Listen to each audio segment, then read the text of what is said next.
আসসালামু আলাইকুম রহমতুল্লাহি বারাকাতু। প্রিয় দেশবাসী, আশা করছি এই ভিডিওটা দেখার পরে আপনারা সকলেই আলহামদুলিল্লাহ এবং ভালো থাকার সেই সুসংবাদটা পেয়ে যাবেন। পদত্যাগ করে দেশ ছাড়লেন শেখ হাসিনা, অর্থাৎ বাংলাদেশের জনগণের মনে এতদিনে যে আশা ছিল সেই আশা কিন্তু আজকে সত্যি বাস্তবায়ন হয়ে গেছে। কারণ কোনো ক্ষমতাই দীর্ঘস্থায়ী হয় না, এটা হয়তোবা শেখ হাসিনা ভুলে গিয়েছিল, যার কারণে সে এত লাশের উপর দিয়ে সর্বশেষ পদত্যাগ করেছে। তো দেখি এই এখানে আসলে পত্রিকাতে কি লেখছে, আমরা সেটা আজকে এই পদত্যাগের বিবরণটা পরে আপনাদেরকে শোনাবো, ঠিক আছে? তো উপরে দেখতে পাচ্ছেন যে প্রায় 2:30টার দিকে পদত্যাগ করছে। তো দেখি এখানে কি লেখছে সেটা আমরা বিস্তারিত পড়ি। পদত্যাগের পর বোনকে নিয়ে দেশ ছেড়েছেন আওয়ামী লীগ সভাপতি শেখ হাসিনা। সোমবার 5ই আগস্ট দুপুর 2:30টার দিকে বঙ্গভবন থেকে সামরিক একটি হেলিকপ্টারে করে উড্ডয়ন করেন শেখ হাসিনা। এ সময় তার সঙ্গে ছোট বোন শেখ রেহানা ছিলেন।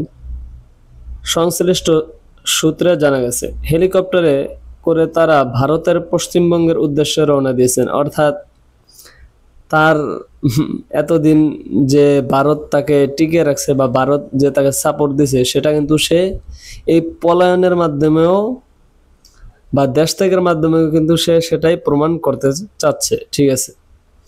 এদিকে বিকেল 3টার দিকে গণভবন দখল নিয়েছে ছাত্র জনতার ঢল। ইতিমধ্যে সব বাধা পেরিয়ে গণভবনের অভ্যন্তরে ঢুকে পড়েছেন হাজারো মানুষ। অন্যদিকে দুপুর থেকে সেনাবাহিনীর সদস্যরা সড়ক থেকে সরে যেতে থাকলে রাজধানীর শাহবাগে মিছিলে মিছিলে জড়ো হতে থাকেন হাজার হাজার মানুষ। এ সময় তাদের উল্লাসে মেতে উঠতে দেখা যায়। একই সময় রাজধানীর বিভিন্ন প্রান্ত থেকে সময়ের সঙ্গে শাহবাগ অভিমুখে খণ্ড খণ্ড মিছিলে ছাত্র জনতার স্রোত নামে শাহবাগে। তো যাই হোক, এই হচ্ছে মেন টপিক। তো এখন দেখি যে তাহলে সামনে আর কি আছে, পরবর্তীতে কোনো আপডেট আসলে সেটা আপনাদেরকে জানিয়ে দেওয়ার চেষ্টা করব। আর যারা কিনা ইউটিউব চ্যানেল থেকে দেখতেছেন, অবশ্যই ইউটিউব চ্যানেলটা সাবস্ক্রাইব করে পাশে বেল আইকন বাজিয়ে দিতে ভুলবেন না। আর যারা কিনা ফেসবুক পেজ থেকে দেখতেছেন, তারা অবশ্যই ফেসবুক পেজটি ফলো, লাইক, কমেন্ট করতে ভুলবেন না। তো অবশেষে বাংলাদেশের মানুষ মুক্তি পেতে চলছে। বাংলাদেশের ক্ষমতায় যে আসুক না কেন, যদি কেউ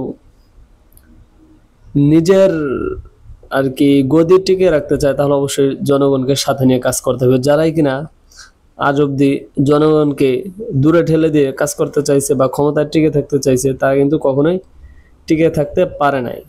তো সবাই ভালো থাকবেন, সুস্থ থাকবেন। আল্লাহ হাফেজ, টাটা, বাই বাই।